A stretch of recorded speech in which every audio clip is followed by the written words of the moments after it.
You most likely have seen the promotions for it on television and heard it on radio. I am talking about Dry February, a great initiative not only to raise funds, but to raise awareness of the connection between alcohol and cancer. And I'm joined by Elizabeth Holmes. She is Senior Manager of Policy and Surveillance at the Canadian Cancer Society. Elizabeth, welcome to the show. Great to have you here. And yeah, let's talk about, the inspiration behind this. Obviously, that relation between alcohol and cancer, and I don't think a lot of people understand the link between the two. Perhaps you can describe it for us.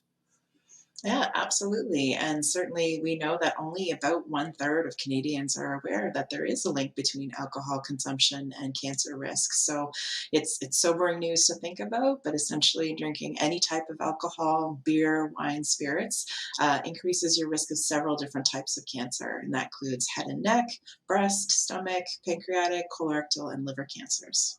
So how does drinking alcohol actually cause cancer?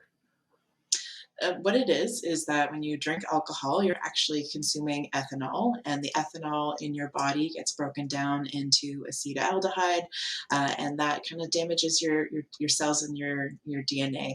And so your cells can repair a lot of damage, but sometimes they can't, and it's those damaged cells that may grow into become a cancer cell.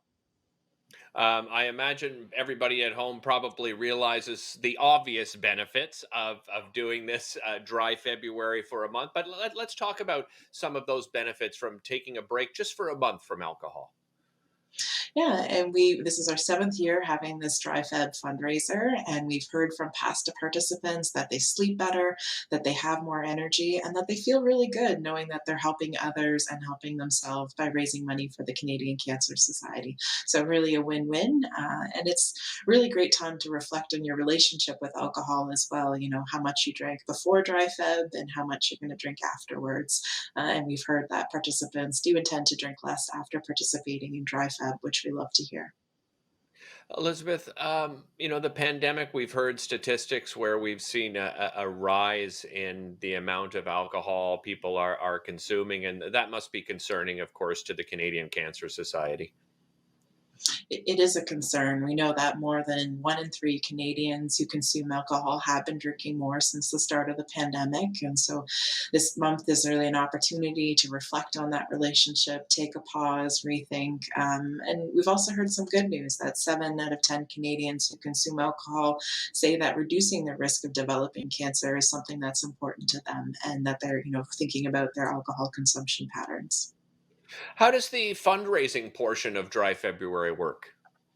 Super easy. It's a virtual event, which was really handy for transitioning during the pandemic. So, if you're interested in participating, there's still a third of the month left, and you can go to dryfeb.ca. You can sign up as an individual, and I also encourage you to sign up as a team. Either your family, your friends, your colleagues, and we are mid-February, so you can kind of sign up still for the rest of the month, and it's kind of a nice time to try a dryish Feb, and then we hope to see everyone come back for a full 28 Dries Dry Feb next year. What do events like this mean to the Canadian Cancer Society? As far as funding goes, Elizabeth, where does your funding come from? Our funding relies on our donors, and fundraisers like this, our Relay for Life, Run for the Cure, and it really allows us to support people living with cancer and their quality of life. And so we do this by funding groundbreaking research. We have a compassionate national support system that ensures that no Canadian has to face cancer alone, no matter where they live in the country. And it allows us to advocate for healthy public policies to really make living with cancer easier.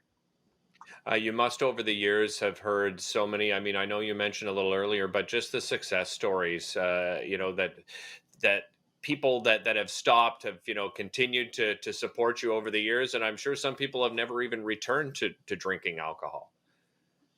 I think it was over half essentially drink less after participating in Dry Feb. And as a participant in Dry Feb, it really inspires interesting conversations with friends and colleagues about why you're going Dry Feb and what that means. And, everyone participating in Dry Feb becomes more aware of the link between alcohol and cancer risk, everyone who donates, and everyone who hears us talking about Dry Feb. So we're slowly but surely increasing awareness.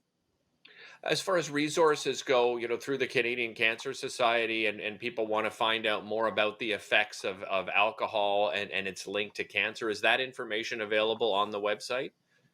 Absolutely. You can visit us at cancer.ca/prevention to find information on risk factors that increase your risk of cancer and how to live a healthy life. You can also give us a call at 1-888-939-3333, and one of our information specialists would be happy to chat with you about cancer prevention and about alcohol and reducing your cancer risk. Excellent. Elizabeth Holmes, Senior Manager of Policy and Surveillance at the Canadian Cancer Society. Thank you so much for joining us. Really appreciate it. Thanks for having me. All right, take care. Hey, to register, by the way, it's very simple. Just go to dryfeb.ca, and we're going to help you with Dry Feb coming up after the break, because we're going to introduce you to a fantastic company that has non-alcoholic beverages that'll knock your socks off.